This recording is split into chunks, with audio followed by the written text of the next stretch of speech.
नमस्कार, आप देख रहे हैं न्यूज इंडिया। आपके साथ मैं हूं चारुल शर्मा। शुरुआत कर रहे हैं एक बड़ी खबर के साथ। कृष्ण जन्मभूमि शाही ईदगाह मामले में फैसला सुरक्षित रख लिया गया है।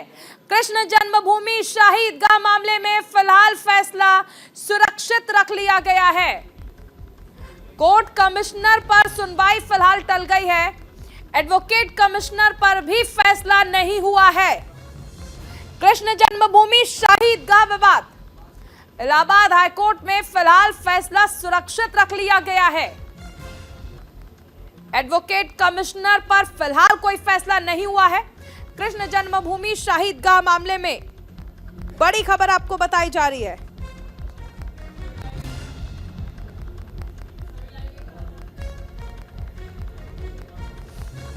मथुरा विवाद से जुड़ी सभी 18 याचिकाओं पर दरअसल इलाहाबाद हाईकोर्ट में सुनवाई चल रही है। अयोध्या जन्मभूमि विवाद की तर्ज पर ही मथुरा विवाद का इलाहाबाद हाईकोर्ट में ट्रायल चल रहा है। 14 दिसंबर को श्री कृष्ण विराजमान की ओर से जो अर्जी दाखिल की गई थी उसे मंजूर कर लिया गया है।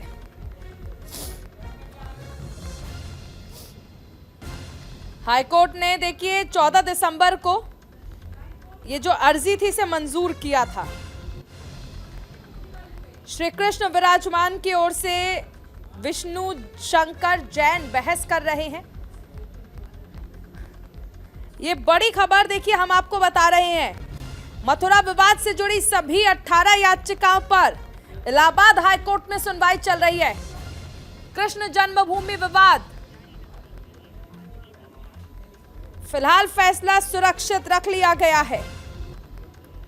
देखिए अयोध्या जन्मभूमि विवाद आपको याद होगा जिस तरह से चला। अब इसी के तर्ज पर मथुरा में यह मांग की जा रही है कि कृष्ण जन्मभूमि का वो हिस्सा जिस पर हिंदू पक्ष ये दावा करता है कि शाही ईदगाह जो है उसका वो हिस्सा जो है वो कृष्ण जन्मभूमि विवाद है, यानी वो जगह जहां पर श्री कृष्ण का जन्म हुआ।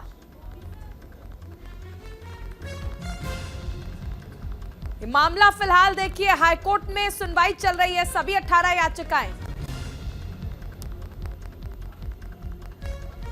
फिलहाल ये फैसला सुरक्षित रख लिया गया है। एडवोकेट कमिश्नर की नियुक्ति को लेकर फिलहाल कोई फैसला नहीं हुआ।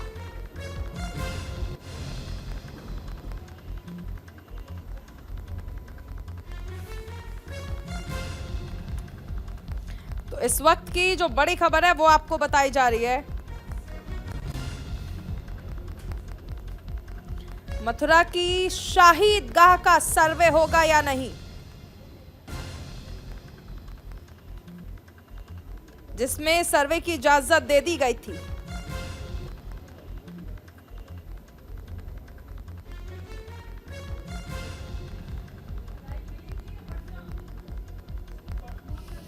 हालांकि इसके सर्वे पर मामला जब सुप्रीम कोर्ट पहुंचा तो वहां पर इनकार कर दिया गया, जिसे मुस्लिम पक्ष के लिए एक बड़ा झटका माना गया।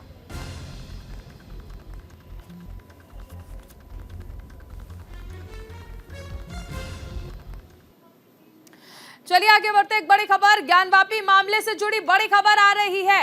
एएसआई ने 1500 पन्ने की रिपोर्ट पेश की है। एएसआई ने बंद लिफाफे में यह रिपोर्ट पेश की। याचिकाकर्ताओं को रिपोर्ट की कॉपी दी जाएगी। 21 दिसंबर को अब अगली सुनवाई। एएसआई की ओर से देखिए रिपोर्ट पेश कर दी गई है। लंबा वक्त जरूर एएसआई की ओर से लिया गया, लेकिन 1500 पन्ने की यह रिपोर्ट जो है वो सौंपी गई है।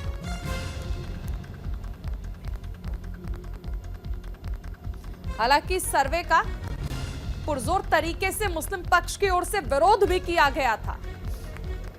फिलहाल कोर्ट के आदेश के बाद एएसआई ने सर्वे किया है। 1500 पेज की यह रिपोर्ट, सर्वे रिपोर्ट जिसे एएसआई ने बंद लिफाफे में पेश किया है और 21 दिसंबर को अब अगली सुनवाई।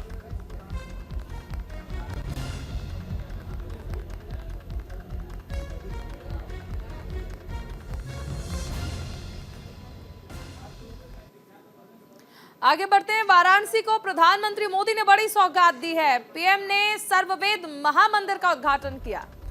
काशी में बीता हर क्षण अद्भुत है। एक बार फिर काशी आने का सौभाग्य मिला, काशी की सेवा का सौभाग्य मिला। वाराणसी के विकास के लिए काम लगातार जारी है। विकसित भारत का संकल्प और सशक्त हुआ है। हमारे प्रतीकों को निशाना बनाया गया। ये तमाम बातें प्रधानमंत्री ने अपने संबोधन के दौरान कही हैं।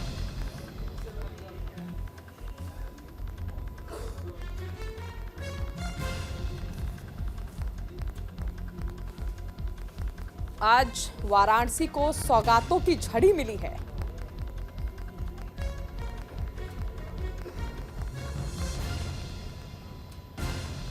स्वरवेद महामंदिर 7 मंजिला और आज प्रधानमंत्री द्वारा इसका उद्घाटन। साथ में सीएम योगी भी मौजूद रहे। काशी की रूपरेखा जिस तरह से परिवर्तित हुई है, विकास की राह पर जिस तरह से काशी आगे निकला, ये सब कुछ प्रधानमंत्री नरेंद्र मोदी की ओर से किया गया, ऐसा भारतीय जनता पार्टी का कहना है। प्रधानमंत्री ने भी 2014 में देखिए कहा था कि मां गंगा ने बुलाया है और इसीलिए मैं आया हूं, और तभी से वाराणसी की जनता का जो आशीर्वाद है, जो प्यार है, वो नरेंद्र मोदी को मिला और इसी तर्ज पर लगातार विकास वाराणसी में हो रहा है।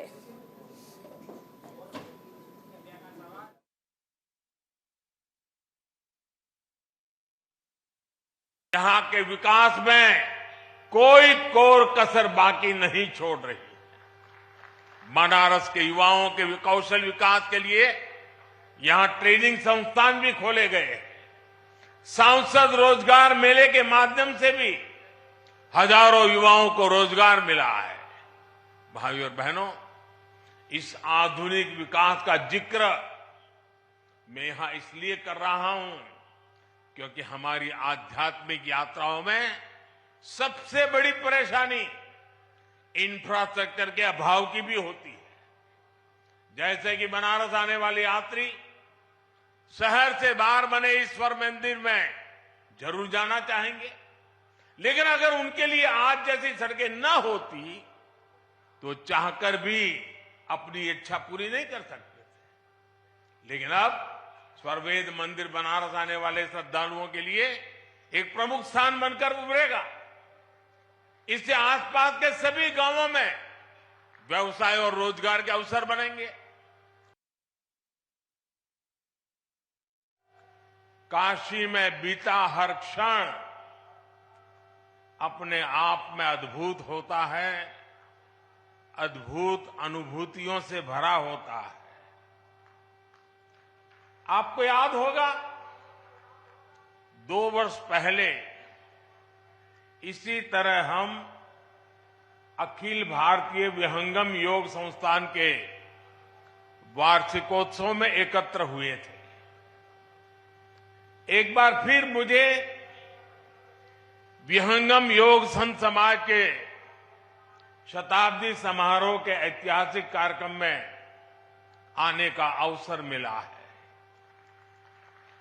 विहंगम योग साधना की यह यात्रा 100 वर्षों की अपनी अविस्मरणीय यात्रा पूरी की है।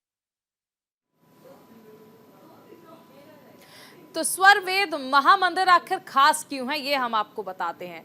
स्वरवेद महामंदिर दरअसल 7 मंजिला है।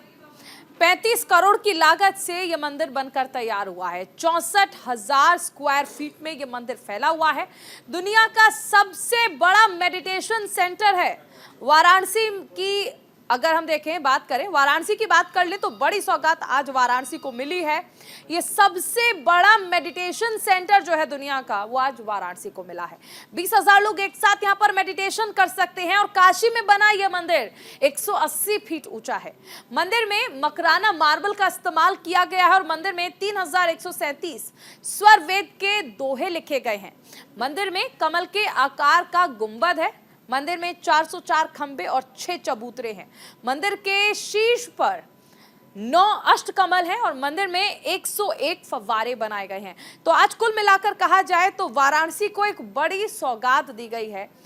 और सबसे अहम चीज है कि मंदिर के जरिए देखिए, लगातार विपक्ष भले ही निशाना साध रहा है, लेकिन एक बड़ी सौगात काशी को मिली है और एक बड़ा वोट बैंक, एक बड़ा निशाना साधा गया है। चलिए, अगर हम बात कर ले इस मंदिर की, तो जिस तरह हमने आपको बताया, स्टैच्यू ऑफ स्पिरिचुअलिटी के नाम से यह विख्यात है, लेकिन बेहद अनोखा है। स्वर्वेद महामंदिर, विश्व भर में इस मंदिर की चर्चाएं हो रही हैं। इस मंदिर में अध्यात्म की साधना होगी। 64,000 वर्ग फीट में यह मंदिर फैला हुआ है। शिल्प और आधुनिक तकनीक के अद्भुत तालमेल का प्रतीक है। काशी के सांस्कृतिक महत्व को बढ़ाएगा यह मंदिर। देश का सबसे बड़ा मेडिटेशन सेंटर होगा यह महामंदिर। इसमें 2000 से ज्यादा लोग एक साथ योग कर पाएंगे। मंदिर में मकराना पत्थर पर अंकित हैं दोहे, यानी दोहे अंकित किए गए हैं इसमें, और कई मायनों में खास है क्योंकि इस मंदिर की चर्चा पूरे विश्व में हो रही है। 7 मंजिलें हैं इसमें, 35 करोड़ की लागत से बनकर यह तैयार हुआ है। तो हमारे साथ सहयोगी मदन मोहन जुड़ गए हैं। मदन, देखिए, कहा जा सकता है कि एक ऐसा महामंदिर जिसकी चर्चाएं जो है पूरे विश्व में हो रही हैं।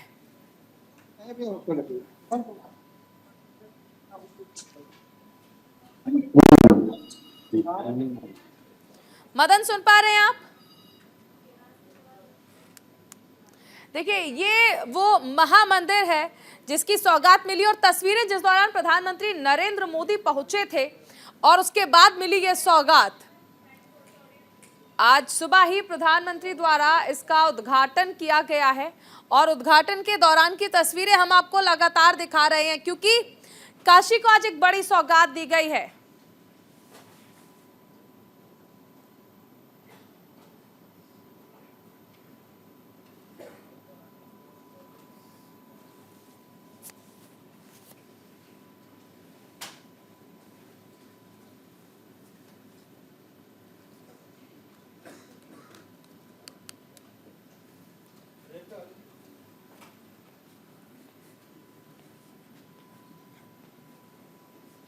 तो दुनिया का सबसे बड़ा मेडिटेशन सेंटर वाराणसी में होगा। अपडेट के साथ मदन मोहन जुड़ गए हैं। मदन, महामंदिर की सौगात और दुनिया का सबसे बड़ा मेडिटेशन सेंटर काशी को मिल गया है। नरेंद्र मोदी ने जो है कहा जाए तो दुनिया का सबसे बड़ा मेडिटेशन सेंटर जो है आज काशी से दिया है। इसके अगर हम बात करें तो लगभग 64,000 स्क्वायर फीट में ये पहला 7 मंजिला इमारत जो है काफी खूबसूरत उसे बनाया गया है। और हम बात करें कि इस पे जो है लगभग 4,000 जो है मंत्र है वो भी जो है इस पर दर्शाए गए हैं। तो इस पर से पीएम जो है आज लगभग 2 घंटे से ज्यादा समय जो है सूर्यवेद मंदिर में उन्होंने व्यतीत किया। आज जाकर के उस मंदिर का उद्घाटन उन्होंने किया है। उसके बाद जो है काशी की जनता को जो है एक बड़ी सौगात के तौर पर जो है आज सूर्यवेद मंदिर दिया है। ऐसे में अगर हम बात करते हैं तो प्रधानमंत्री ने लगभग 19,150 करोड़ की योजनाओं की जो सौगात जो है आज काशी वासियों को दी है। वहीं जो है दूसरी वंदे भारत ट्रेन भी जो है आज काशी की जनता को जो है प्रधानमंत्री नरेंद्र मोदी ने दिया है। तो प्रधानमंत्री लगभग जो है 25 घंटा तक जो है काशी प्रवास के दौरान रहे और 14 घंटा से ज्यादा जो है वो काशी वासियों के साथ जो है वो बिताए हैं। तो जिस तरह से प्रधानमंत्री नरेंद्र मोदी जब भी आते हैं तो अपनी काशी का करके बात करते हैं और उन्होंने जो संबोधन के दौरान भी जो है ये चीजें कही कि मैं जो है प्रधानमंत्री के तौर पे नहीं, काशी के सांसद के तौर पे आपके पास में आया हूं और जिस तरह से कल पीएम जब बाबतपुर एयरपोर्ट से जब वो निकले तो जिस तरह से पीएम का जो स्वागत वो किया गया, उसके बाद जो है वो विकसित भारत यात्रा के सम्मिलित हुए। वहां पे जो लाभार्थी थे उससे उन्होंने उनसे संवाद किया। संवाद के दौरान जो है वो कहा जाए तो दर्शक दीर्घा में गए। दर्शक दीर्घा में जाने के बाद जो है तमाम चीजें वो जानने की कोशिश की जो केंद्र सरकार के द्वारा जो है ये योजनाएं चलाई जा रही है। उन्होंने कहा कि किसी प्रकार की कोई दिक्कत तो नहीं हो रही है। किस तरह से जो है जो केंद्र सरकार के द्वारा जो योजनाएं जो दी गई है, क्या वो उन तक सही समय से पहुंच पाया या नहीं पहुंच पाया है, क्या इसके मदन एक चीज समझना चाहेंगे आपसे कि देखिए लोकसभा चुनाव की बात कर लें तो बीजेपी की ओर से शंखनाद तो हो चुका है, लेकिन प्रधानमंत्री नरेंद्र मोदी क्योंकि काशी के दौरे पर हैं तो बतौर काशी के सांसद उत्तर प्रदेश से भी लोकसभा चुनाव का शंखनाद क्या कर दिया है बीजेपी ने? हाँ बिल्कुल, जिस तरह से कहा जाए तो प्रधानमंत्री नरेंद्र मोदी ने जो है आज एक तरह से ये माना जाए कि स्वर्णवेद मंदिर से जो है एक तरह से ये शंखनाद उन्होंने कर दिया, क्योंकि लाखों कहा जाए तो लोग वहां पे मौजूद थे और जिस तरह से उन्होंने हर हर मोदी के साथ उसे किया, तो इस तरह से ये साफ दर्शाता है कि प्रधानमंत्री मोदी ने जो है ये शंखनाद कर दिया और काशी की जनता भी जो है ये मतलब अपने सांसद को जो है फिर से एक बार देखना चाहती है। तो ये प्रधानमंत्री नरेंद्र मोदी का ये मतलब कहा जाए तो ये दिखाता है कि आखिर जो पीएम जब आते हैं तो उनके साथ किस तरह से कनेक्ट होते हैं, जनता उनके साथ किस तरह से कनेक्ट होती है। तो ये पूरी बातें जो है इसमें है। तो प्रधानमंत्री नरेंद्र मोदी की जो है वो कनेक्टिविटी जो है अपनी काशी की जनता के साथ जो है हमेशा बनाए रखते हैं। जी चलिए, शुक्रिया मदन इस तमाम जानकारी के लिए। इटली की प्रधानमंत्री जॉर्जिया मेलोनी ने इस्लाम पर बड़ा बयान दिया है। लागू नहीं होने देंगे शरिया कानून। मेलोनी ने सऊदी अरब पर गंभीर आरोप लगाए हैं। सऊदी अरब फंडिंग कर रहा है, इस्लामिक केंद्र को आर्थिक मदद मुहैया करा रहा है। इटली की प्रधानमंत्री जॉर्जिया मेलोनी ने बड़ा बयान दिया। इस्लाम पर बड़ा बयान देते हुए उन्होंने कहा कि हम अपने देश में शरिया कानून लागू नहीं होने देंगे। इटली के इस्लामिक सांस्कृतिक केंद्र को फंडिंग करने का आरोप लगाया और कहा कि इस देश में शरिया कानून लागू है। यूरोप में इस्लाम को बढ़ावा देने की एक प्रक्रिया चल रही है। ये यूरोप के शहरों के मूल्य के खिलाफ है।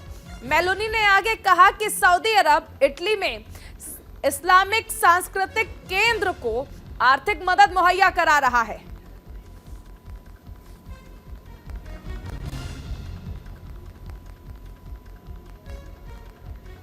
इटली की प्रधानमंत्री जॉर्जिया मेलोनी ने इस्लाम पर बड़ा बयान दिया है और अब यह बयान चर्चाओं में आ गया है।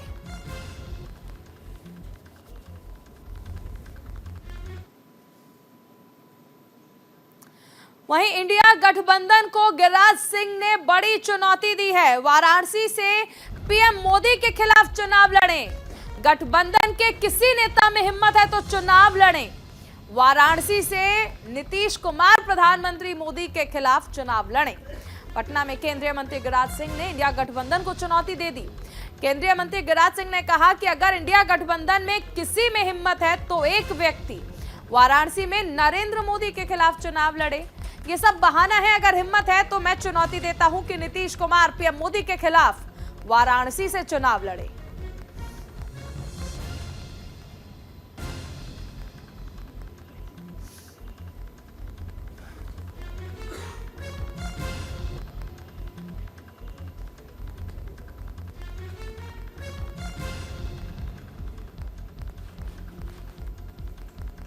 जा रहा है। अगर किसी में इंडी गठबंधन में हिम्मत है तो एक व्यक्ति जाके नरेंद्र मोदी से बनारस लड़ ले।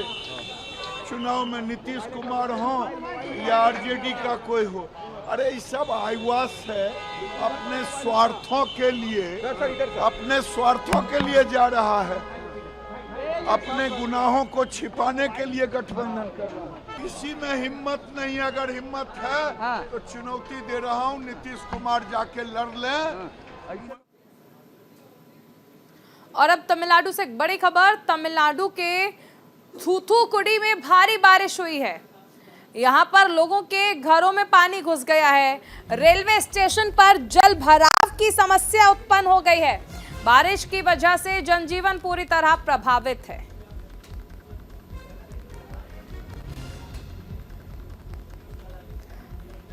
कट्टा बोम्मन नगर के लोगों के घरों में पानी घुस गया है। रेलवे स्टेशन जलमग्न है। तमिलनाडु में भारी बारिश का कहर, जगह जगह जलभराव की स्थिति बनी हुई है। यातायात पूरी तरह से प्रभावित है।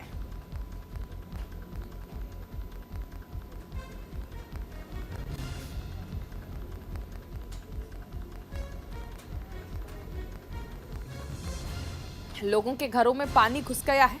अब समस्या है कि ना तो लोग घरों के अंदर रह पा रहे हैं, ना घरों के बाहर जा पा रहे हैं। लगातार हो रही बारिश यहां पर आफत बन चुकी है।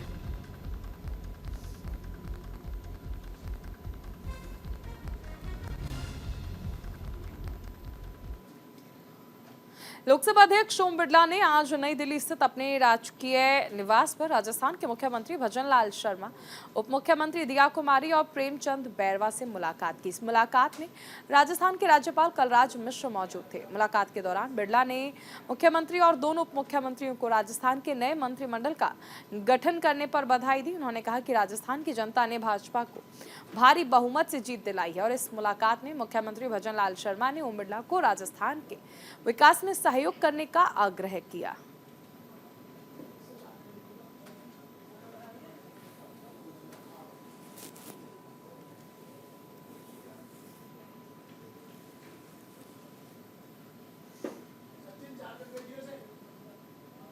प्रधानमंत्री नरेंद्र मोदी ने आज यूपी के वाराणसी जिले के सेवापुरी में विकासशील भारत संकल्प यात्रा के तहत काशी संसद खेल प्रतियोगिता के विजेताओं से बातचीत की। इस दौरान प्रधानमंत्री ने कहा कि खेल से युवाओं को अनुशासन, टीम वर्क और स्वस्थ जीवन शैली की प्रेरणा मिलती है। उन्होंने कहा कि खेलों के माध्यम से युवाओं को आगे बढ़ने का और देश का नाम रोशन करने का अवसर मिलता है। दरअसल प्रधानमंत्री ने सेवापुरी के कटिंग मेमोरियल स्कूल मैदान में आयोजित कार्यक्रम में काशी संसद खेल प्रतियोगिता 2023 के विजेताओं से बातचीत की। इस प्रतियोगिता में 10 खेलों में 250 से अधिक टीमों ने भाग लिया। कार्यक्रम में केंद्रीय मंत्री स्मृति ईरानी, यूपी के सीएम योगी आदित्यनाथ, अन्य वरिष्ठ अधिकारी भी मौजूद रहे।